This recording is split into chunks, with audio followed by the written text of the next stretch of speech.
శ్రీమాత్రే నమ. జయ గురు దత్తాత్రేయ నమ. ఈ వీడియోలో మనం జూలై 12వ తారీఖు నుంచి ఆగస్టు 26వ తారీఖు మధ్యలో మరి కుజగ్రహం వృషభ రాశిలోకి రావడం జరుగుతుంది. సో అయితే అక్కడ ఆల్రెడీ స్థిరంగా ఉన్నటువంటి గురుగ్రహాన్ని కలవడం జరుగుతూ ఉంటుంది.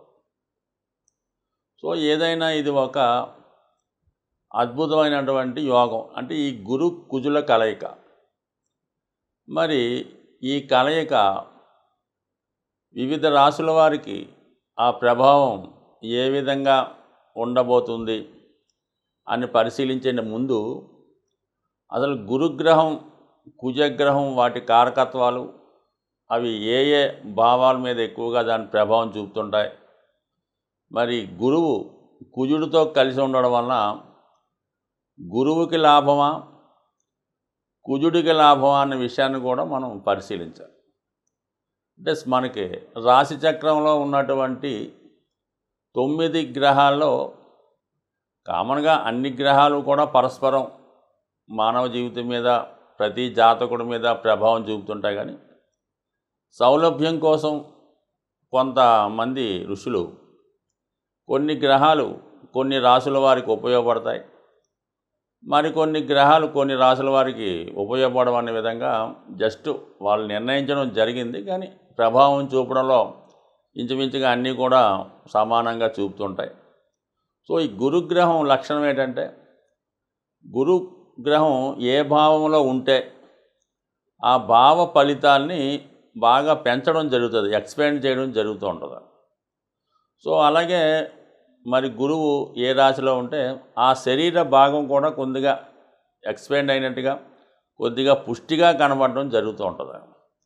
సాధారణంగా గురువు 6వ స్థానంలో ఉన్నవాడికి పొట్ట కొంత ఎక్కువగా కనబడుతుంటుంది. అదే లగ్నం అందే గురువు ఉన్నవాడికి ముఖం చాలా పుష్టిగా ఆకర్షణీయంగా కనబడుతుంటుంది. సో ఈ విధంగా వివిధ భావాల్లో గురువు ఉన్నప్పుడు ఆ భావాన్ని వృద్ధి చేయడం జరుగుతూ ఉంటుంది. అలాగే ఏ గ్రహంతో కలిస్తే ఆ గ్రహ ప్రభావాన్ని తీసుకొని ఆ గ్రహాన్ని యొక్క ఫలితాలు కూడా విపరీతంగా పెంచడం జరుగుతూ ఉంటుంది. మరి సుమారుగా ఇప్పుడు కుజుడు ధైర్యానికి కారకుడు, ధనానికి భూములకి స్థిరాస్తికి కారణమవుతుంటాడు. అంటే ధనం అంటే భూముల మీద వచ్చే ధనానికి కారణమవుతూ ఉంటాడు. అలాగే సేవక రంగంలో ఉన్న వాళ్ళకి ఈ పోలీస్ డిపార్ట్మెంటు, రక్షణ శాఖ మొదలగు వాటికి కుజుడు కారణమవుతుంటాడు. మరి కుజుడు ఎవరికైతే మిత్రగ్రహం అవుతాడో, ఎవరి జన్మజాతకంలో కుజుడు బలంగా ఉంటాడో వారికి కుజుడు యొక్క ఫలితాలు గురువు అనుకూలంగా ఇవ్వడం జరుగుతూ ఉంటుంది. సో ఈ విధంగా ఈ 2 గ్రహాలు కూడా మరి ఏ ఏ రాశుల వారికి బలంగా అనుకూలంగా ఉంటాయి, ఏ ఏ రాశులకు వ్యతిరేకంగా ఉంటాయని మనం ఇప్పుడు తెలుసుకోబోతున్నాం. అయితే మరి మనకి ఇదే గురువు రాహుతో కలిసినప్పుడు గురుచండాల యోగం అంటాం. అప్పుడు ఏమవుతున్నాడు, గురువు రాహు ఫలితాలు తీసుకొని తన యొక్క సహజమైనటువంటి సంస్కారాన్ని కొంతవరకు తగ్గించుకొని కొంతవరకు జాతకుడిని వేరే మార్గాల ద్వారా నడిపిస్తుంటాడు. అదే గురువు చంద్రుడితో కలిసినప్పుడు గజకేసరి యోగం అనే అద్భుత యోగం ఏర్పడడం వల్ల జాతకుడికి అన్ని రకాల సౌఖ్యాల్ని కలిగిస్తూ ఉంటాడు. అయితే స్త్రీల వల్ల అవమానాలు కూడా కలిగిస్తుంటాడు. మనకి కలిగించినటువంటి ఇప్పుడు ఈ కుజ గురుగ్రహాలు 2 కూడా మిత్రగ్రహాలు. ఈ మిత్రగ్రహాలు 2 కూడా శత్రుస్థానంలో కలుస్తున్నమాట. అంటే శుక్రుడి యొక్క రాశి అటు గురువుకి శత్రుస్థానం అవుతుంది, కుజుడికి ఒక విధంగా సమస్థానం అయినప్పుడు కూడా టెక్నికల్గా శత్రుగ్రహ స్థానమే అనుకుందాం. అప్పుడు ఏమైతే అంటే ఈ 2 గ్రహాలు ఆటోమేటిక్గా కలవడం వల్ల ఏంటంటే వ్యక్తిగతంగా వీటి యొక్క బలాన్ని పెంచుకోవడం జరుగుతూ ఉంటుంది. సహజంగా మరి ఈ 2 గ్రహాలు వృషభ రాశిలో కలవడం వల్ల ఆర్థిక పరంగా కామన్గా ఇది అందరికీ కూడా వర్తిస్తుంటుంది. సహజ రాశి చక్రమైనటువంటి ధనస్థానం వృషభ రాశి. ఆ రాశిలో గురువు అక్కడ ఉండడం వల్ల, అక్కడి కుజుడు రావడం వల్ల ఏమైందంటే కుజుడు కారకత్వాల ద్వారా జాతకుడు ధనాన్ని సంపాదించే ప్రయత్నం చేస్తాడు. దీనికి ముందుగా రియల్ ఎస్టేట్ రంగం పుంజుకునే అవకాశం ఉంది. భూములు, స్థిరాస్తులు విలువ పెరిగే అవకాశం ఉంది. అలాగే కన్స్ట్రక్షన్ రంగం పెరిగే అవకాశం ఉంది. ఎవరైతే ఈ రంగాల్లో భూముల్ని బేస్గా తీసుకొని ఎవరైతే బిజినెస్ చేస్తుంటారో, అలాగే వృషభ రాశి వ్యవసాయానికి సంబంధించింది కాబట్టి, వ్యవసాయానికి భూములకి సంబంధం ఉంటుంది కాబట్టి మొత్తం మీద వ్యవసాయ రంగం అంతా, వెటర్నరీ డిపార్ట్మెంటు, ముఖ్యంగా బ్యాంకింగ్ అండ్ ఫైనాన్స్ రంగం, ఈ రంగాల్లో ఉన్న వాళ్ళందరికీ కూడా ఏదో విధమైన అభివృద్ధి రావడం జరుగుతూ ఉంటుంది. సో ఏదైనప్పుడు కూడా ఇది ఆర్థిక పరంగా అందరికీ కూడా ఏదో విధంగా ఆర్థికపరమైన అభివృద్ధిని కలిగించే అవకాశం ఉంటుంది. ధనుస్సు రాశి వారికి గురు కుజుల కలయిక 6వ భావంలో శత్రుస్థానంలో ఏ విధంగా ఉండబోతుందని మనం పరిశీలించినప్పుడు, రాష్ట్రాధిపతిగా ఉన్నటువంటి వాడు గురువు, అలాగే పంచమ స్థానాధిపతిగా ఉన్నటువంటి వాడు కుజుడు. అంటే చతుర్థ కోణాధిపతులు, చతుర్థ పంచమాధిపతులు కలయడం వల్ల కేంద్ర కోణాధిపతుల కలయిక, లక్ష్మీ విష్ణు స్థానాల కలయిక. ఒక విధంగా రాజయోగం, మరొక విధంగా ధనయోగం. అలాగే 6వ స్థానంలో కుజుడు రావడం వల్ల ఒక విధంగా విజయ యోగం అన్నమాట. శత్రువులపై విజయం. అంటే శత్రువులు అంటే అంతర్గత శత్రువులు అవ్వచ్చు, రుణ సమస్యల నుంచి విముక్తి అవ్వచ్చు, ఎటువంటి ఆర్థిక, రాజకీయ, భూమికి సంబంధించిన లావాదేవీలు ఉన్నా అవి పరిష్కరించుకునే విధంగా మనకి కుజుడు 6వ భావంలోకి వచ్చినప్పుడు అనుగ్రహించడం జరుగుతుంది. మరి గురువు చతుర్థాధిపతి 6వ స్థానంలో ఉన్నాడు. వ్యక్తిగతంగా రాష్ట్రాధిపతి 6వ స్థానంలోకి ఉన్నప్పుడు శత్రువుల వల్ల, రోగాల వల్ల, రుణాల వల్ల ఇబ్బంది పడే అవకాశం ఉన్నది. సో అలాగే వ్యక్తిగత పొరపాట్లు ఏమైనా చేసి ఉంటే దానివల్ల ఏదో కొద్ది కోర్టు చుట్టూ తిరగడం, ఏదైనా పోలీస్ స్టేషన్ చుట్టూ తిరగడం జరుగుతుంటాయి. చతుర్థ భావం కూడా మరి గురువుకు ఉండడం వల్ల విద్యార్థులైతే ఈ పరీక్షల్లో పెద్దగా విజయం సాధించలేకపోవడం జరుగుతుంటుంది. అదే మరి భూమికి, స్థిరాస్తులకి సంబంధించినటువంటి విషయాల్లో ఏవైనా ఇబ్బందులు ఉంటే మనం ఏదో కోర్టు ఆశ్రయించడం కూడా ఈ సమయంలో జరుగుతుంది. అయితే ఇది ఖచ్చితంగా జాతకుడికి విజయాన్ని ఇవ్వడమే జరుగుతూ ఉంటుంది. ఒక విధంగా ఉంటే ఆరోగ్యపరంగా, అంటే కుజుడు 6వ స్థానంలోకి వచ్చినప్పుడు హెల్త్ పరమైన ఇబ్బందులు కలిగిస్తాడు. అంటే కుజుడు ప్రతి 12 సంవత్సరాలకి ఒక 12 రాశులు తిరిగి మళ్ళీ అదే స్థానంలోకి రావడం జరుగుతుంది. మొదటి 12 సంవత్సరాలు ఎవరన్నా ఉంటే, అంటే ఎవరన్నా బాల్యంలో 12 సంవత్సరాల లోపు ఉంటే వాళ్ళకి గురు కుజుల కలయిక వల్ల ఏంటంటే వాళ్ళు క్రీడల్లో బాగా రాణించడం, చాలా ఉత్సాహంగా ఉండడం, చిన్న చిన్న దెబ్బలు తగిలించుకోవడం, పరీక్షల్లో అనుకున్న మార్కులు రాకపోవడం జరుగుతుంది. అదే 13 నుంచి 24 సంవత్సరాల మధ్యలో ఎవరన్నా ఉంటే వాళ్ళకి ఈ సమయంలో ఉద్యోగ ప్రయత్నం ఫలిస్తుంది, క్రీడల్లో బాగా రాణిస్తారు, ఇంటర్వ్యూలో విజయం సాధిస్తారు. సో ఏదైనా ఉన్నత విద్యా అవకాశాలు, మెడికల్ ఎంట్రన్స్ లాంటిదో, అంటే బాగా పీజీలోనో, ఏదైనా బ్యాంకింగ్ ఎగ్జామ్స్లోనో ఉద్యోగ ప్రయత్నాలు ఫలించే అవకాశం ఉంది 24 సంవత్సరాల లోపు ఉన్న వాళ్ళకి ఈ కలయిక వల్ల. అదే 24 నుంచి 36 మధ్యలో ఎవరైతే ఉంటారో వాళ్ళకి వివాహం జరుగుతుంది, సంతానం కలుగుతుంది, కొన్ని బాధ్యతలు నెరవేర్చుకొని వాళ్ళు ఒక విధంగా కొద్దిగా ప్రోగ్రెస్ వైపు, ఉద్యోగంలో అభివృద్ధి కొరకు, అదనపు ఆదాయం కోసం ప్రయత్నం చేస్తూ ఉంటారు.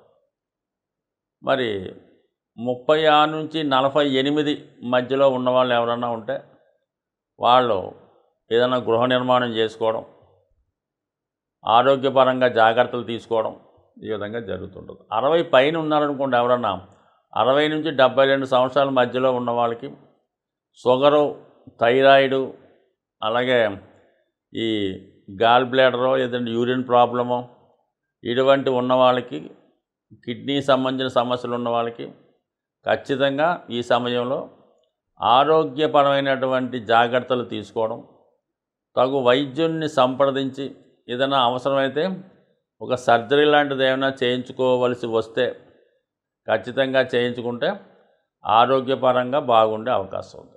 అయితే మరి ఏదైనా మిగతా వాళ్ళకి 6వ స్థానంలో ఈ కుజుడు గురువు రావడం వల్ల ఇది ముఖ్యంగా వైద్య వృత్తి, న్యాయవాద వృత్తి, స్కూల్ టీచర్లు, బ్యాంక్ ఎంప్లాయీసు, స్వతంత్ర వృత్తుల్లో, ఆధ్యాత్మిక వృత్తిలో ఉన్నవాళ్ళు, అంటే ఈ ప్రవచనాలు చెప్తున్న వాళ్ళు, జ్యోతిష్కులు, ఈ పూజలకు సంబంధించిన వృత్తిలో ఉన్నవాళ్ళు, వాళ్ళందరికీ కూడా ఖచ్చితంగా వాళ్ళ యొక్క ఆర్థిక అభివృద్ధి బాగుంటుంది. అంటే ఒక విధంగా వాళ్ళు ఎక్కువ ధనాన్ని సంపాదించే ప్రయత్నం చేస్తారు.